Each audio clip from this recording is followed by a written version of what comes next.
Welcome to PB&J Farms. I'm Papa Brian, and what we're talking about today, and I'm just gonna get right into it, is killing the grass where you're gonna start a garden. Okay, one of the first things people wanna do when they start a garden is they want putting it in a backyard or a front yard, and there's already grass there. So let's get that grass out of the way so we can install our garden. One way to do that is with some animals. You can put chickens in an area and they will moonscape this area, they will fertilize it, and then it'll be ready to install a garden. One thing you want to do is, if you're using chickens though, is once the chickens are kind of done in an area, is to go in and remove the problematic grasses, and I'll show you here.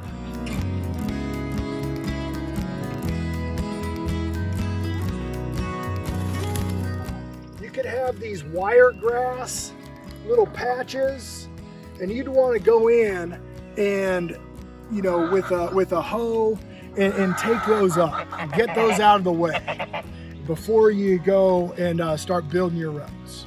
All right, so next thing we're going to talk about is sheet mulching and smothering some grass. All right, another way to do it is to smother the grass with a tarp and then kill those grass and the weeds under the tarp. But one, that takes some time to kill the grass. These homeowners tarps, not really a good way to do it. You'd want to be getting a silage tarp, like the farming silage tarp. It'll be black on one side, it'll be beige on the other, and then that way you don't get any light penetration. You kill those grasses, but again, you take that off. Where you see the wire grasses, where you see the weeds, go ahead and pull them before you get started. Get a good foundation under this garden.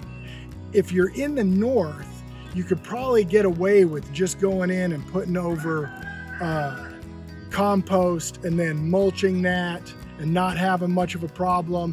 Down south, if you're down south, get rid of those weeds first before you put down that compost. Get rid of your weeds, start with a good foundation. It's gonna take a little elbow grease.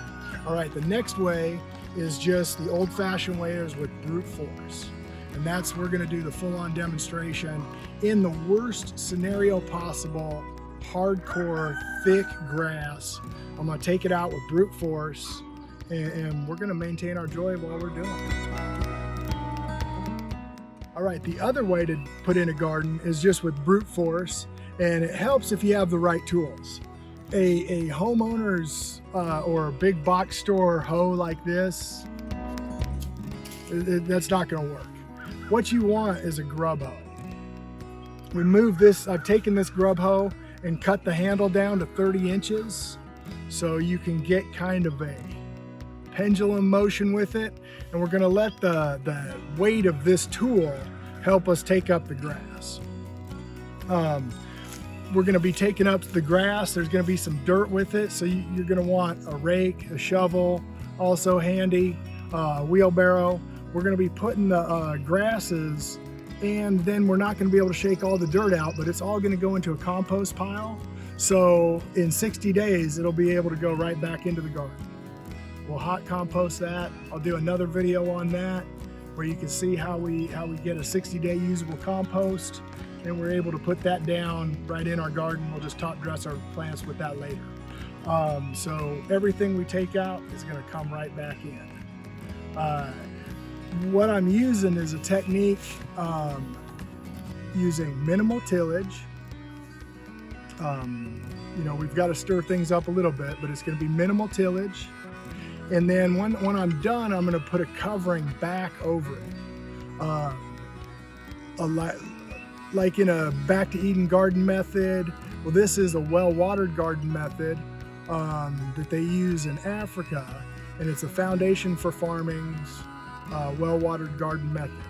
I'll leave a link in the description with a link to an ebook on the well-watered garden that has a step-by-step instructions. I've already done the planning, which on page 12, you've got the garden planning of the well-watered garden installation manual.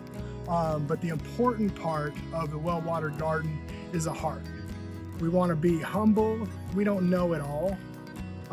God set up a perfect system in these woods where there's a layer of mulch down on the ground.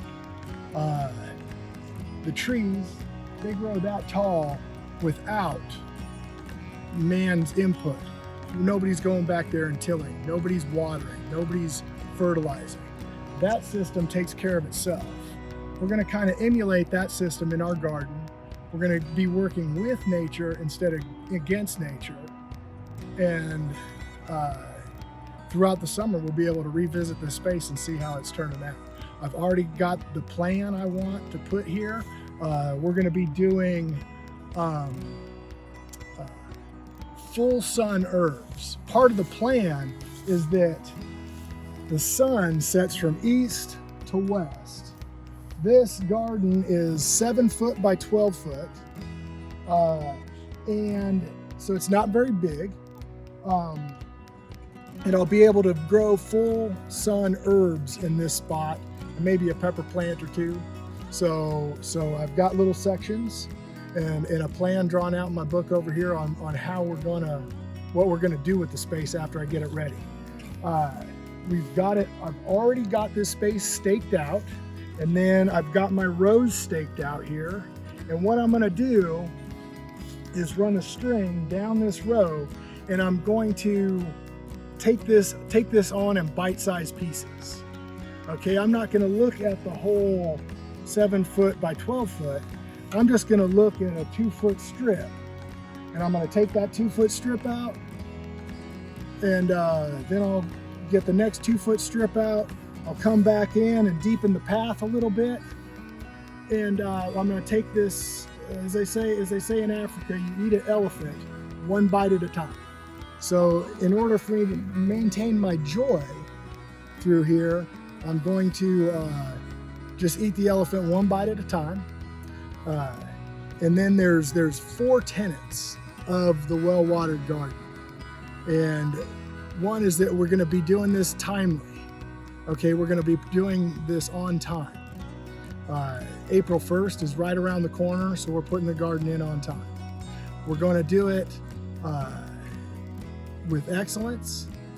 We're gonna do it to a high standard. Okay, that's the second tenet.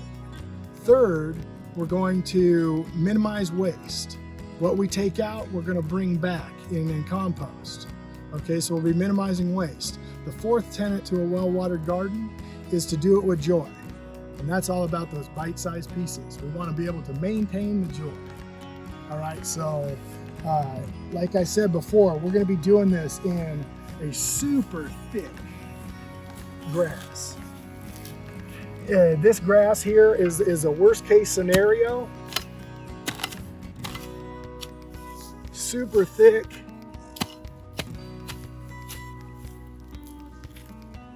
Tough grass. So that's what we're gonna be taking out of here and putting in the compost pile. We'll heat that up to 180 degrees, and when it comes back in, it'll be dirt.